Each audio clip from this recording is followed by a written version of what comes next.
சத்தியம் பண்ணி சொல்லுங்க, சர்வமாய நல்ல படமா, லோக்கா நல்ல படமா? என்ன மலையாள சினிமாலே உங்களுக்கு சூப்பர் படம் தானா? ஏன் சர்வமாயா படம் மாதிரி லோக்கா படம் மாதிரி தமிழ்ல படமே வரலையா? இப்படி வீக்கா இருக்கு கண்டென்ட், இதை எப்படி கொண்டாடுறீங்க தமிழ் ஃபேன்ஸ்? 100 கோடி 150 கோடின்னு இங்க போட்டு குப்பை படத்தை எடுக்கிறாங்க. சீரியஸா சொல்றேன், குப்பை படத்தை எடுக்கிறாங்க. பார்த்துட்டு தூக்கி குப்பையில போற மாதிரி தான் இருக்கு. இது 30 கோடி தான் பட்ஜெட்டா. கிராஃபிக்ஸ் அல்டிமேட்டா இருந்துச்சு. இதை பார்த்தா பூமரு அப்படின்னு தான் நீங்க நினைப்பீங்க. ஆனா இந்த ஃபுல் வீடியோ பார்த்தா தான் நான் ஏன் இப்படி பேசுறேன்னு உங்களுக்கு புரியும். அதனால கண்டிப்பா இந்த ஃபுல் வீடியோ பாருங்க. Welcome to minima 30 YouTube channel. இந்த வீடியோல நம்ம பார்க்க போறது ஓவர் ரேட்டட் மலையாள சினிமாஸ். ஒரு 3 மாசத்துக்கு முன்னாடி நம்ம ஓடிடில சர்வமாயா ஒரு படம் பார்த்தோம். திடீர்னு ஒரு பொண்ணு உட்காந்து என்னைய பாத்துக்கிட்டு இருக்கா. அந்த படம் பார்த்து படம் நல்லா இருக்குன்னு சொன்னா கூட பரவாயில்ல, டேய் எப்பேற்பட்ட படம் தெரியுமா, இந்த மாதிரி எனக்கு ஒரு பேய் ஃப்ரெண்ட் இல்லையடா, இப்பெல்லாம் என்ன தமிழ்ல படம் எடுக்க மாட்டீங்க அப்படின்னு ஏகப்பட்ட குக்குரர்கள். பேயை வச்சு பயமுறுத்தலாம் இல்ல கொடூரமா கூட்டு போலாம். நீங்க என்னடா எனக்கு இப்படி ஒரு பேய் இல்லையே அப்படின்னு ஃபீல் பண்ண வைக்கிறீங்க. பேயை வச்சு ஃபீல் குட் படம் எடுக்கிறானுங்க சார். அதெல்லாம் கேட்டப்ப அந்த படம் மேல செம்ம ஹைப் பண்ணிட்டு, சரி ஓகே படம் வேற லெவலும் இருக்கு போல, எல்லாம் இப்படி புகழ்றாங்க. இஸ் லைக் வந்து ஒரு ஆவேசம் மாதிரியோ இல்ல ஜெயஹே மாதிரியோ இந்த மாதிரி நிறைய படங்கள் மாதிரி இருக்குமோ அப்படின்னு நினைச்சிட்டு சர்வமாயா பார்த்தேன். ஓகே ஹைப் வச்சுட்டு பாக்குறது தப்பு தான் இருந்தாலும் வச்சேன். ஆனா ஹைப் வச்சு நான் பாக்குற படங்கள் ஒரு 50% ஃபீல் பண்ணும். ஆனா இந்த படம் என்ன ஒரு 2% கூட பண்ணல அப்படின்னு தான் உண்மை. அப்படி இந்த படத்தோட கதை என்ன, ஃபர்ஸ்ட் அதை பார்ப்போம். ஹிட்டாரிஸ்டா இருக்கிற நம்ம ஹீரோ நிவின் பாலி வந்து இப்படியாச்சும் ஒரு மியூசிக் டைரக்டரை சேர்ந்து பெரிய ஹிட்டாரிஸ்ட் ஆகும்னு ஆசை. ஆனா அவருக்கு வந்து பேண்ட்ல தான் வாய்ப்பு கிடைச்சிட்டு இருக்கு. அதுவும் இல்லாம அவர் வந்து ஒரு புரோகிதர், மந்திரம் சொல்லி சொல்ற புரோகிதர். அது அவங்க அம்மா இறந்த சோகத்தினால அதுக்கப்புறம் நான் மந்திரமே சொல்லி பூஜை பண்ண மாட்டேன்னு ஒரு சபான இடத்துல சுத்திட்டு இருக்காரு. வேற வழி இல்லாம ஒரு கட்டத்துல காசுக்காக வந்து பூஜை பண்ண ஆரம்பிக்கிறாரு. அப்படி பூஜை பண்ண ஒரு வீட்டுக்கு போகும்போது பேயை துரத்துறதுக்கு கூப்பிடுறாங்க. அப்படி ஒரு பேயை தொடர ஒரு வீட்டுக்கு போகும்போது இது மூலியமா ஒரு பேய் வந்து இவர்கிட்ட ஃப்ரெண்ட் ஆயிடுது. அந்த பேய் பேர் வந்து டெல்லிலு, அதாவது அந்த கேரக்டர் நேம். அது ஒரு பெண் பேய். அதுக்கப்புறம் அந்த பேய் எப்படிலாம் இவருக்கு ஹெல்ப் பண்ணுது, 2 பேரும் எப்படி ஃப்ரெண்ட்ஸ் ஆகுறாங்க அப்படின்னு கதை போயிட்டு இருக்கும். சரி திரும்பி கேட்கிறேன், என்ன இருக்கு? ரொம்ப வீக்கான ஸ்டோரி, ரொம்ப வீக்கான ஸ்கிரீன் பிளே, ரொம்ப வீக்கான கேரக்டரைசேஷன். இதுல வேற இந்த மாதிரி நமக்கு ஒரு பேய் ஃப்ரெண்ட் இல்லையே, இந்த மாதிரி தமிழ்ல படமே வராதா இப்படி எல்லாம் சொல்லிட்டு இருக்கீங்க. அந்த படத்துல வந்து அவ பேய் அவ்வளவுதான் அந்த மாதிரி. இப்ப அந்த பேய் இல்லாம ஒரு கில்லி படம் மாதிரி ரிஷாவை கூட்டிட்டு விஜய் வீட்டுல வச்சிருந்த மாதிரி அந்த மாதிரி ஒரு ஃப்ரெண்டை வீட்டுல வச்சுட்டு நிவின் பாலினி இந்த மாதிரி பண்ணிட்டு இருக்காருன்னா அந்த படம் ஒன்னும் பாதிக்காது. யாராச்சும் இந்த படத்தை காட்டுட்டு அதை பேயெல்லாம் இல்லாத ஃப்ரெண்டுன்னு சொல்லி பாருங்க, ஒன்னும் பாதிக்காது. அதாவது பேய்ன்னு சொல்லியிருக்காங்க, ஆனா பேய்க்கு உண்டான ஒரு ஜஸ்டிபிகேஷனே கொடுக்கல. பேய்னா இப்ப லைக் வந்து நம்ம நிறைய தமிழ் சினிமாவிலே இந்த மாதிரி படங்கள் வந்திருக்கு.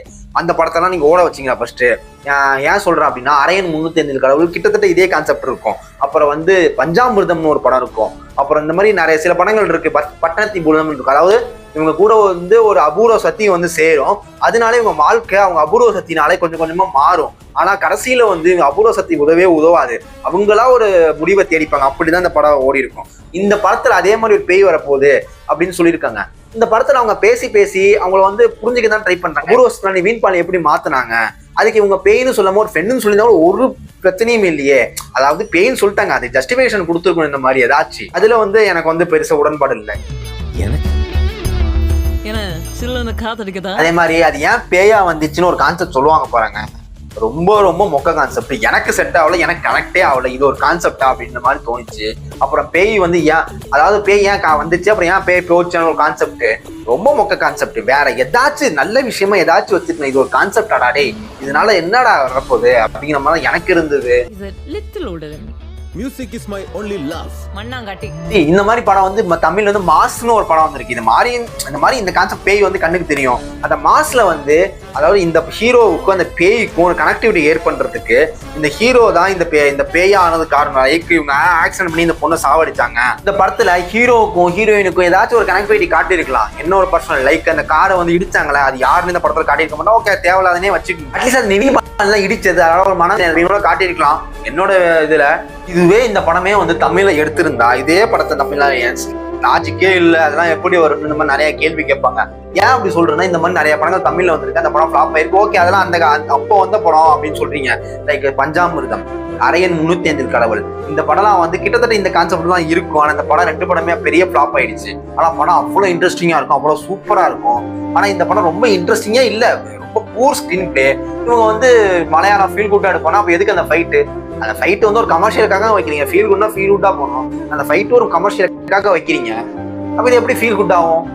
இது ஒரு எனக்கு பொறுத்த வரைக்கும் அது ஒரு ஃபைட் வந்தப்போ இதை வந்து ஏதோ வைக்கணும், ஹீரோக்கு ஒரு ஃபைட் வைக்க மாதிரி தான் இருக்குது. இது ஒரு பேய் கான்செப்ட் இல்லாம இந்த படம் வந்து அப்படி இருக்குன்னு சொல்றேன். பேய் கான்செப்ட்னா ஏதாச்சும் ஒரு வித்தியாசமா பண்ணிருக்குன்னு சொல்ல வரேன். அப்புறம் லோக்கா பெரியவர் சொல்லுவார், நான் எவ்வளவு இவங்க ஏத்தன ஹைப்புக்கு லோக்கா அப்படி இருக்கும் இப்படி இருக்குன்னு நினைச்சிட்டு போனேன். கரெக்டா ஓவர் ஹைப் வச்சுட்டேன்.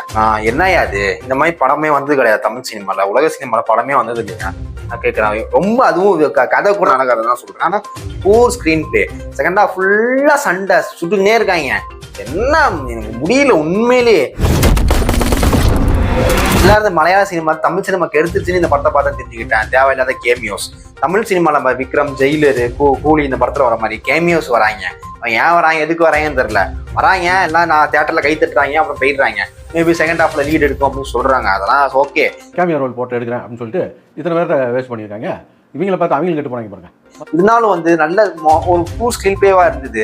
அந்த ஒரு நம்ம கனெக்டே ஆகல, எமோஷனலா ஒரு கனெக்டே ஆகல. லைக் வந்து மின்னல் முரளி எக்ஸாம்பிள் தான். மின்னல் முரளியும் ஒரு சூப்பர் ஹீரோ படம் தான். ஆனா அவ்வளோ கனெக்ட், எமோஷனல் கனெக்ட் ஆயிருக்கும். ரியாலிட்டி சூப்பர் ஹீரோவா இருந்தாலும் அவ்வளோ ரியாலிட்டியே காட்டியிருப்பாங்க. அந்த மாதிரி இந்த படத்துல இல்ல. ஸோ தமிழ் ஆடியன்ஸ் வந்து மலையாள படம்னாலே வந்து உங்களுக்கு சூப்பர் படம் நிறைய பேர் நீங்க சொல்லிட்டு இருக்காங்க. அது ஏன் உங்களுக்கு தோணுதுன்னு உங்களுக்கு ஜாகிரபிக்கல் வந்து அவங்க ஜாகிரபி வந்து நம்ம பார்த்த வேகத்துக்கு வந்து நமக்கு மனசுல பதிஞ்சிடும். அதனால நிறைய தமிழ் படம் பார்த்து நல்ல படம் அப்படின்னு மனசுல மைண்ட்ல நம்ம வந்துடும். அந்த மாதிரி தான் அந்த படமும். ஒரு சில படம்லாம் ரொம்ப வந்து மோசமா போயிட்டு இருக்கு. அதாவது ஒரு கிளைமேக்ஸ்ல தான் கதையே சொல்லுவாங்க. அது வரைக்கும் என்ன நடக்குதே புரியல. லைக் சூக்குமிதர்ஸ்னு படம் இருக்கும். என்ன நடக்குது ஏது நடக்குன்னே தெரியாது. கிளைமேக்ஸ்ல தான் என்ன பண்ணான்னு தெரியும். சில பேருக்கு அதுவும் புரியாது. இந்த மாதிரி நிறைய படங்கள் இருக்கு. இப்போ நம்ம காசை கொடுத்துட்டு நம்ம வந்து 2 மணி நேரமும் என்ஜாய் பண்ணணும்னு நினைப்போமா, இல்ல படத்தை 10 நிமிஷம் என்ஜாய் பண்ணா போதும் நினைப்போமா, 2 மணி நேரம் என்ஜாய் பண்ணணும்னு நினைப்போம். இந்த மாதிரி தான் மலையாள சினிமா நிறைய சினிமா இருக்கு.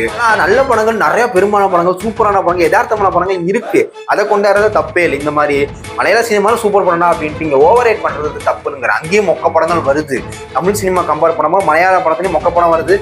தமிழ் சினிமா கம்பேர் பண்ணும்போது ஒரு ரெவன்யூ வைஸ் ரொம்ப கம்மி. ஓ தமிழ் ஆடியன்ஸ் நல்ல படத்தை கொண்டாடுங்க, மொக்க படத்தை கிண்டல் பண்ணுங்க. அப்பதான் நல்ல படமா எடுப்பாங்க.